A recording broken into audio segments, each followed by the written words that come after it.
And oh, what's happening? Go, you're still live. I'm seeing a Okay, I light had to there. share my screen there. That they're telling me I'm not stuck, or my destinations are not being met. There we go. Another block.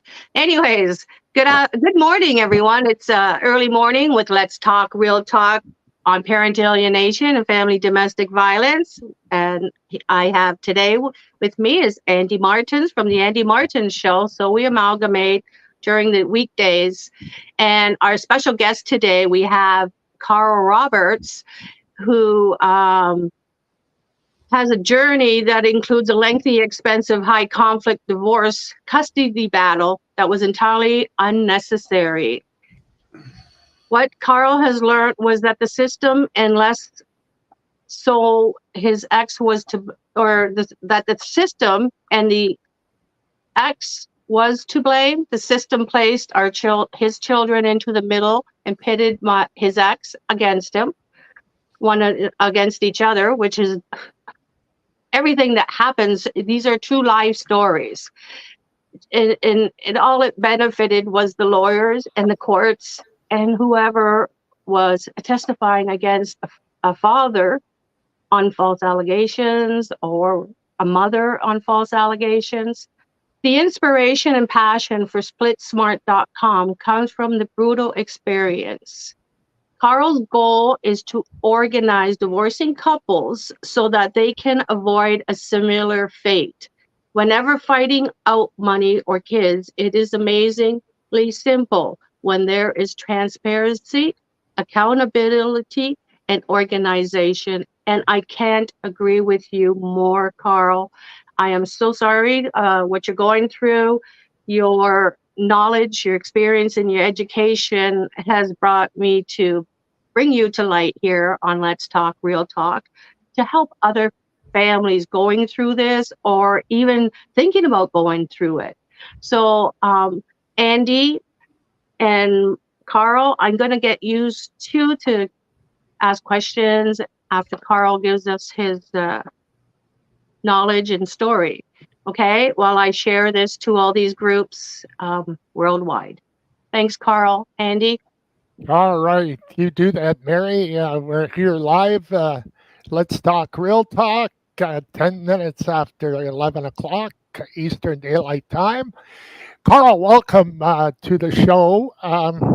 Yeah, it's difficult choices as I sit and look and see what I've been going through in the last 5, 6 months.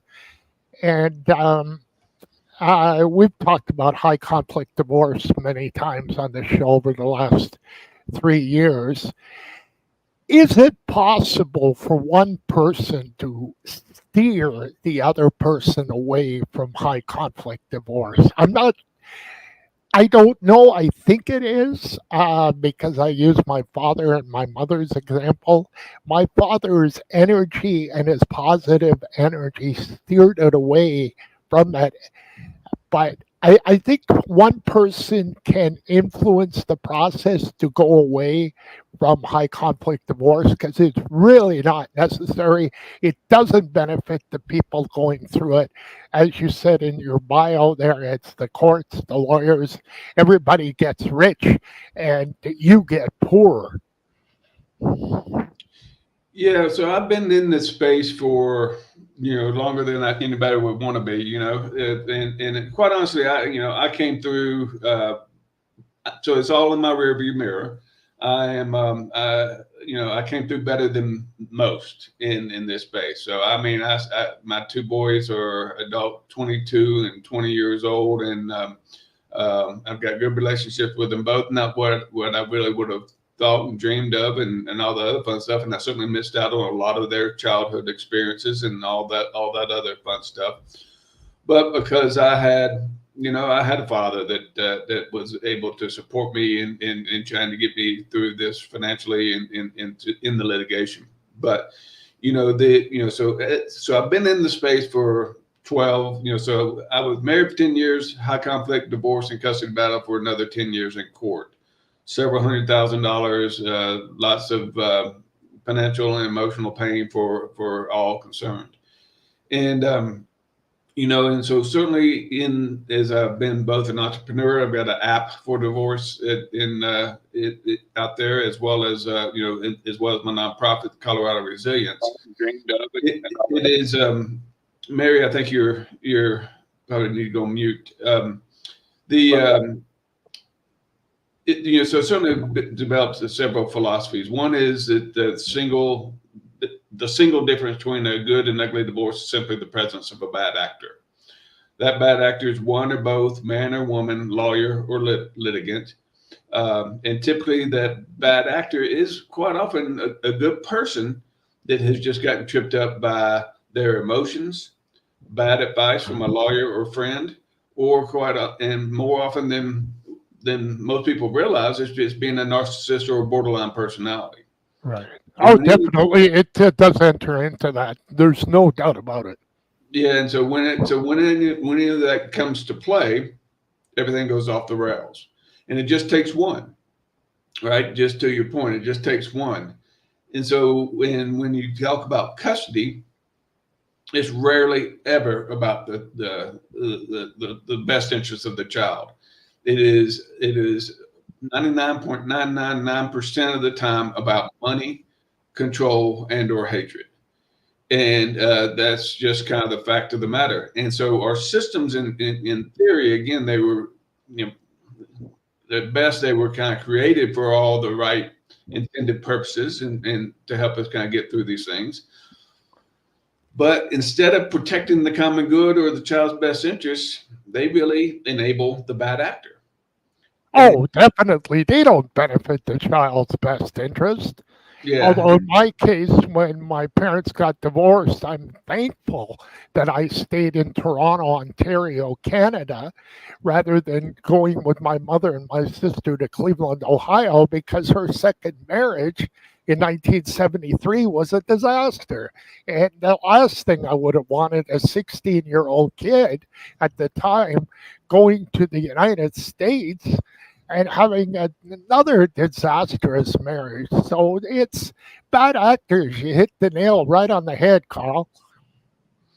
Yeah, and so so in this last year, I've been really kind of focusing in on trying to, again, we've been in this advocacy space for longer than we would like to have been, right? And so what we got to try to figure out is, how can we change the story? How can we change the narrative? How can we change whatever we're doing to change the outcomes?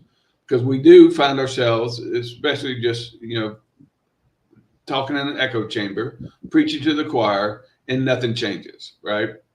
And so that is really kind of the purpose of what our advocacy. How do we change the systems? And that's really where I take considerable pride in believing that I've kind of stepped up, raised myself above my own story, and really focusing on more of the system as a whole. And and one of the lanes that I figured that I think I'm in, or that I really kind of embrace, is more of bringing solutions into the systems, as opposed to just again talking about all the problems. And that's how I hope it to have more impact. How is your website and your process, what you're trying to do? Because for all intents and purposes, and I know Mary agrees with me on this, in Canada and the United States where you are, these family courts are kangaroo courts. It's ridiculous. There's no logistics. The lawyers and the judges are in cahoots. And how does your process deal with all that? Because you're swimming upstream without a paddle. Well, so you got to realize that in the audience of divorce, there's kind of three basic groups. There's a group that's pretty sizable, that's amicable, that try to get through this stuff on a pretty, everybody just wants to, they want peace. They want to move forward and do it cheaply and easily. So that's kind of the low hanging fruit for my website.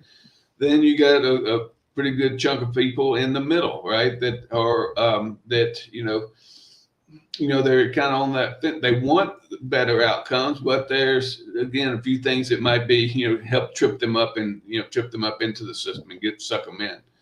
So for that's the group that I'm really trying to help. Really, and so and they that help is really kind of again. It takes three things to get to that happy ever after, right? And it is the first is the mindset. And Oh, definitely. That's my number one. If you have a mindset, like Mary and I have a mindset that these shows are going to work. We've gone through a lot in over 3 years, and it works. If you don't have that mindset, it's not going to work. Go ahead. Well, when people are talking, well, divorce is one thing, and when the kids are involved, and there's that least bit of animosity. It's easy for good people to kind of get tripped up into a victim or villain mentality. Right. And so when they do that, then that again, that's where everything can kind of spiral out of control. But if they can take a breath and realize and make that simple choice, I mean, it really is a simple choice for most people if they're in the right mind. And granted, not everybody's in the right mind, but it is about again what I want. I want peace, and I want to be able to I want the best for my kids, and I want to be enjoy life.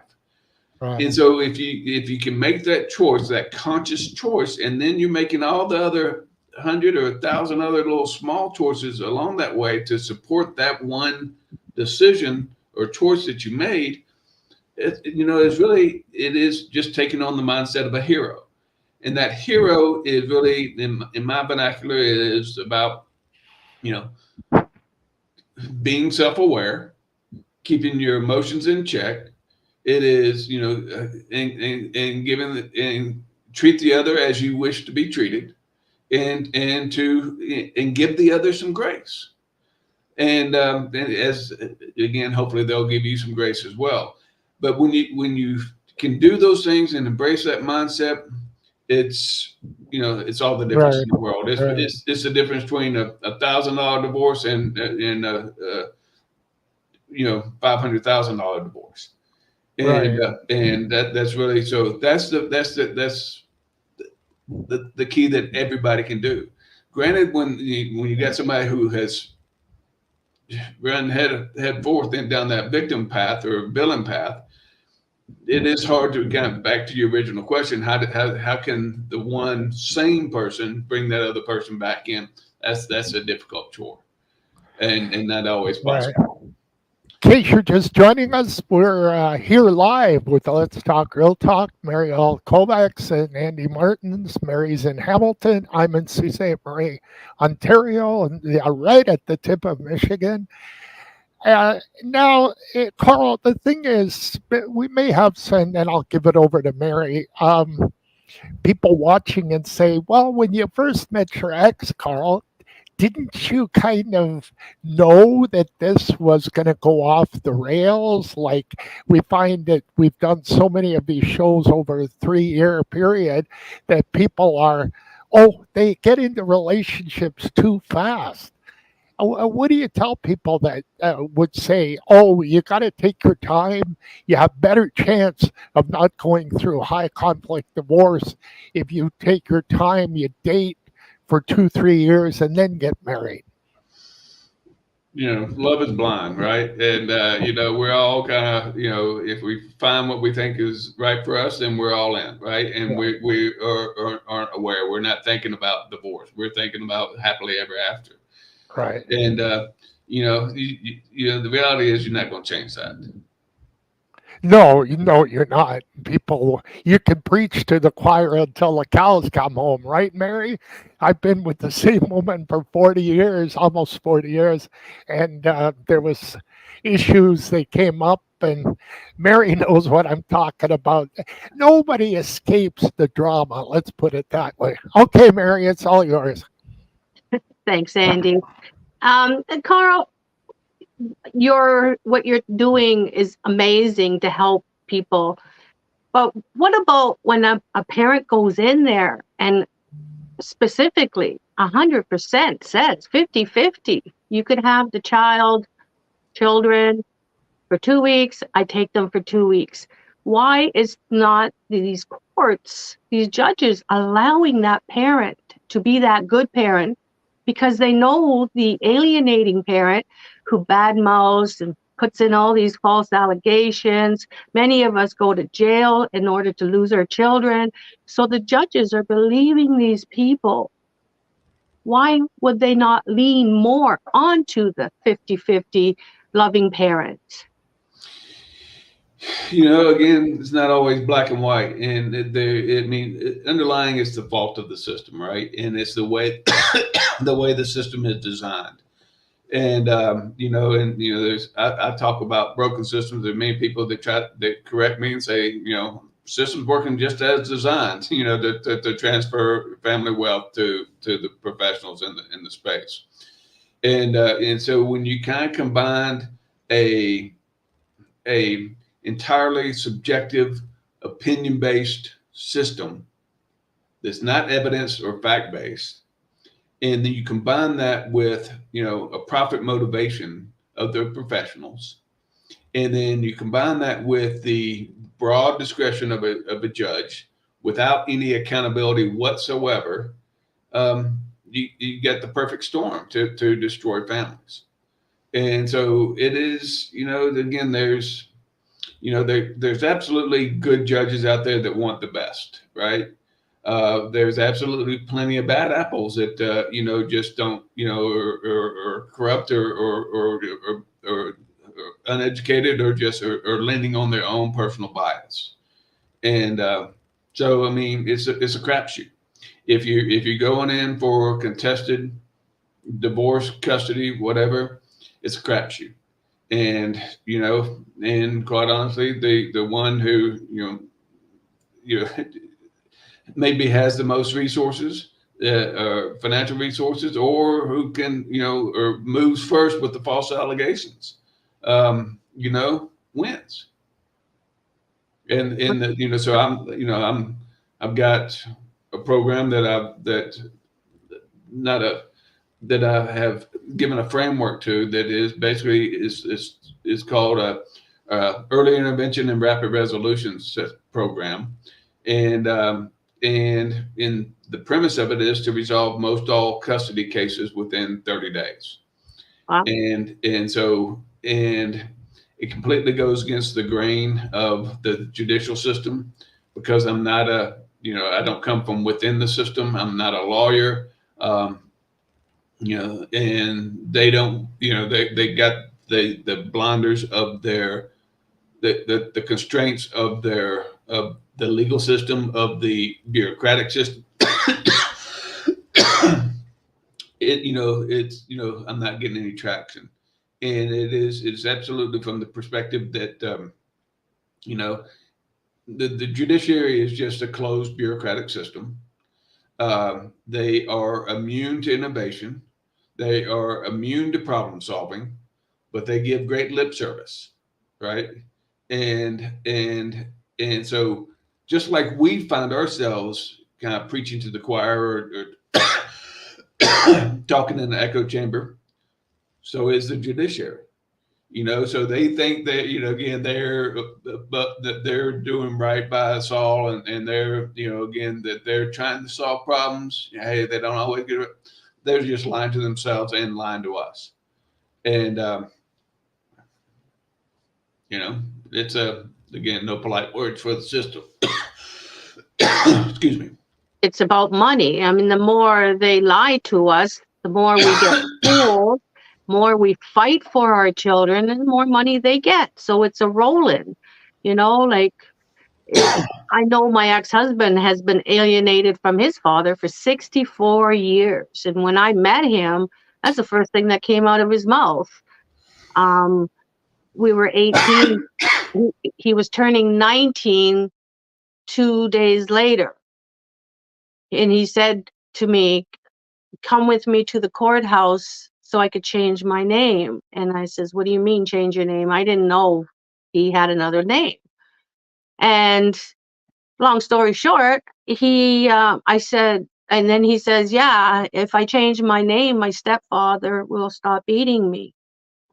And I thought, whoa, that's sad. But I said, no, I've been stalked by him for all these years.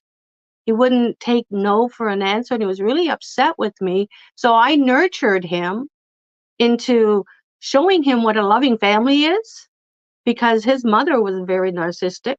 He had no father for 14 years, and then she marries a guy, drinks, beats my ex-husband at 14, and then threw him out of the house because they had a new baby.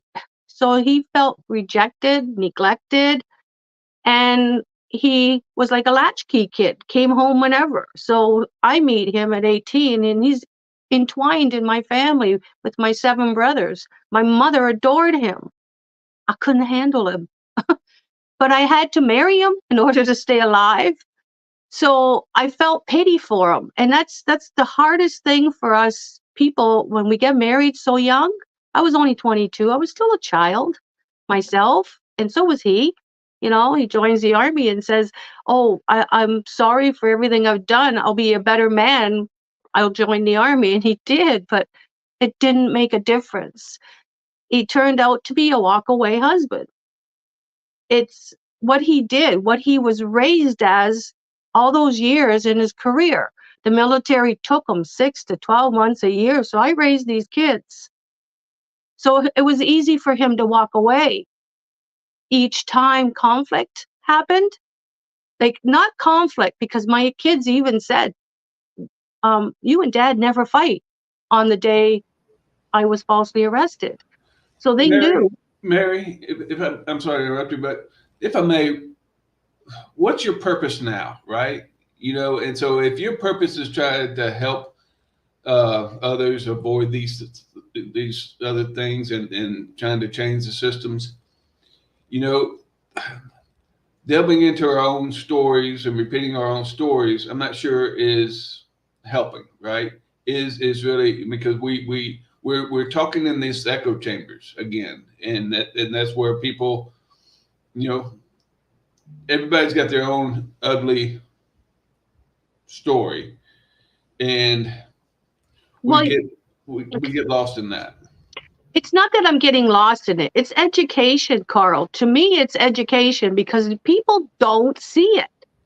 And if they are aware of what's happening, a lot of people don't know what a walk-away wife is or a walk-away husband is. We are here to educate people and on true life stories. And, you know, if mine helps every little bit, I mean, this is what we need to know is the steps we're getting into, because if they're controlling us at the beginning, before our children happen, your children will be controlled. Your children will watch all these stages of what you went through, they will go through. And, you know, after 18 years alienated, my children were loving kids. Today, they're in this dark world, hatred, anger. I mean, I swore one time I got to meet my son after 11 years. He had a bomb in his head. He was in the Navy. He scared the shit out of me. This is not what I want to see my son as. These are not my last visions. So if I could help people out there know the judges, what happens to our kids, this is crucial. And I mean crucial. I'm not blaming my ex-husband. It was his family that alienated him from his father. He just learned those abusive ways and taught our children. Now my children are already telling me I will never see my grandchildren. I don't have any. They're writing this, Carl. People need to understand that this is serious mental, psychological, and emotional abuse. And the parent is getting sicker and sicker and sicker, knowing that their kids are out there struggling with drug addictions, prostitution, whatever. This is bad. Judges need to stop and just let the kids have both parents 50-50. 2 weeks, 2 weeks. This is all I asked for. I got zero. It's sad. It's sad. But you know, you help people your way. We want to forget it, But we can't forget our kids and what we went through. I'm not going to give up. I got you here. I've got Andy. We were here to fight the court system to stop abusing our kids. I just watched the Outrue case. Have you heard that in the France? It's an incredible horror story with so many kids being abused. But it brought me to light to say, you know what, enough is enough. We need to know where these people are coming from mentally to torture our children like this. So I know what you're saying. I don't, I share my shows with people, but if I don't help, like Andy with his alienation with his wife's sister, if people don't see that it happens to siblings, they use the kids' cousins. It's endless. We need to bring love back into the court system. Instead Right. of anger. Yeah, the story, I agree with Mary, Carl, and here's why. These stories that we do on these shows from Mary or myself helps people because they realize that, hey, like you said, love is blind. Oh, you're beautiful and whatever. The reality is there are people like Mary's ex that have no intention of having a great loving relationship. Narcissists just use people right from the get-go, get them pregnant, and then create the problems after a year or two.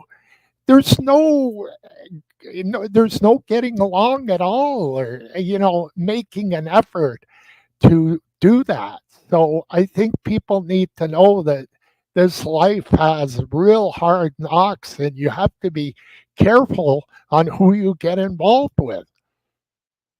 Exactly. It's important for young kids to understand if they're being abused when they're 16, 17, 18 with a partner, a boyfriend, a girlfriend, it's going to continue. I know it. I know the stages, what I went through, and I've seen it. I work with the military police. I've seen so much abuse, especially when the husbands went away and then the boyfriends came, and it just escalates because they're drinking, they're partying because they're away from their spouses. It is horrifying. And then the children get involved. The children get killed. It's sad. It's really sad how things escalate, and then they take the kids away. So you got soldiers that don't see their kids, or the spouses of a soldier don't see their kids. I'm a spouse of a soldier. He told the judge he was home every day. The judge believed it. It's just so sad that these judges don't even care what comes out of these people's mouths. I'm thinking, what? You raised them? But, I was grateful. I had 15, 17, and 18 years with my 3 kids. I know I raised them well. They hate me. It's because they were conditioned. And this is what we have to let the judges know, that because they told the kids, you got to choose one parent, but you got to hate the other. That's so wrong because it messes the kids up. We can handle it. We hear that it's not the kids talking, it's the partner, the parent talking, bad mouthing. The kids have ears, they hear everything. So they repeat and inflict it onto the targeted parent. So Mary, I have to go. I just wanted to have another meeting. I just wanted to ask Carl one question before I go. And don't forget to join Mary and I on Thursday night at 8 o'clock. Coming up, A View from Canada, a segment on the Andy Martens Network, Thursday at 8 Eastern Daylight Time. Carl, is there anything you do differently now that you know what you know now versus after all that you've lived through? Would you have done things differently? I know hindsight is 2020.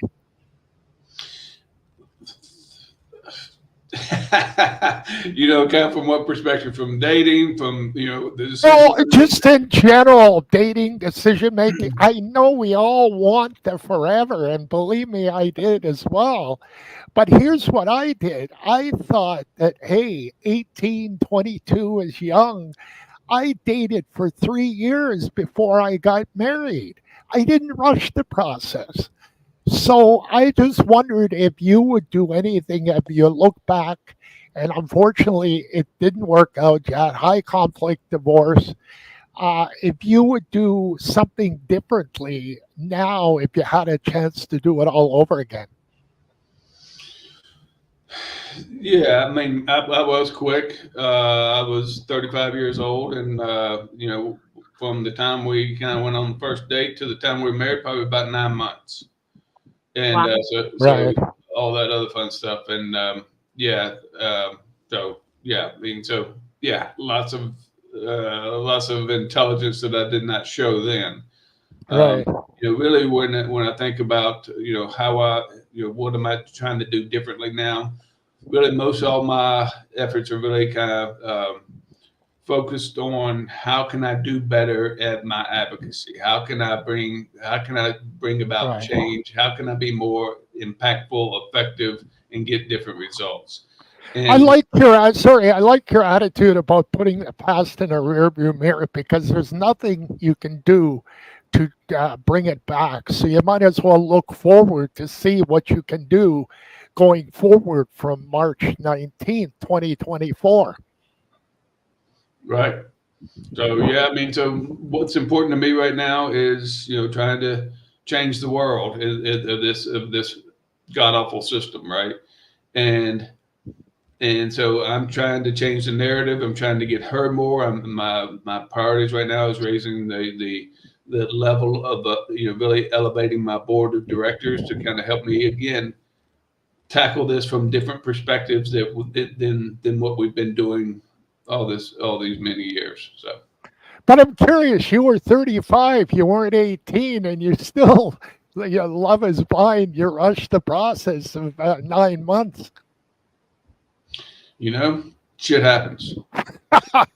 Hey, I believe that for sure, and I'll admit too. Hey, I was the way I was 3 years. I did not have sex until I got married during those 3 years.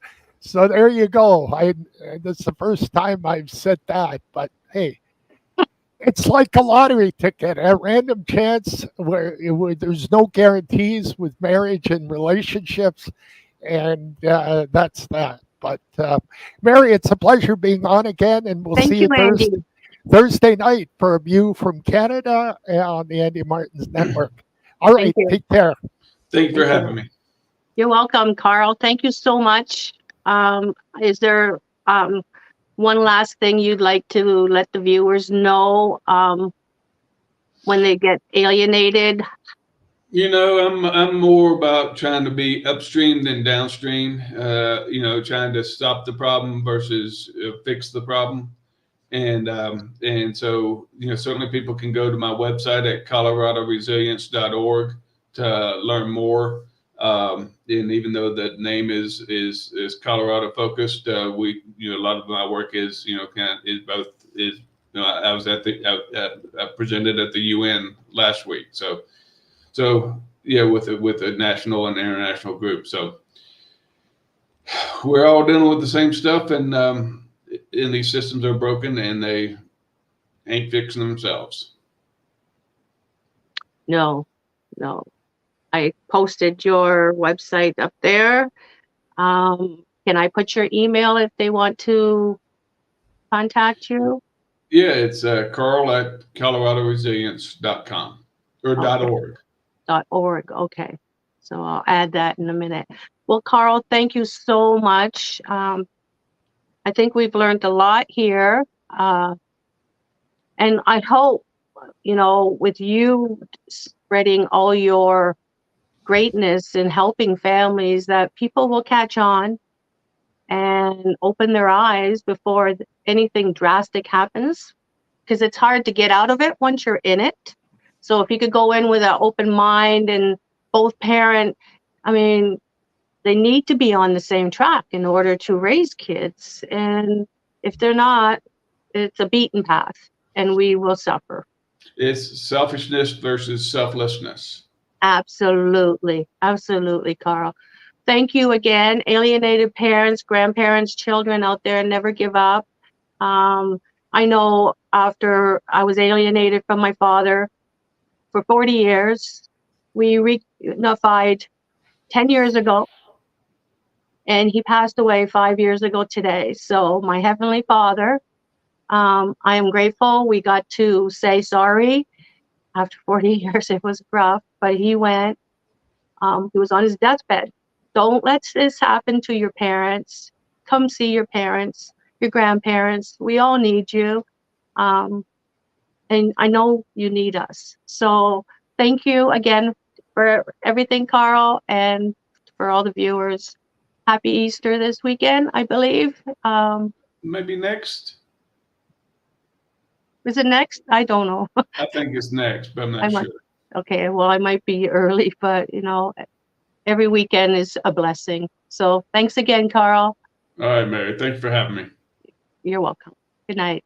Good night.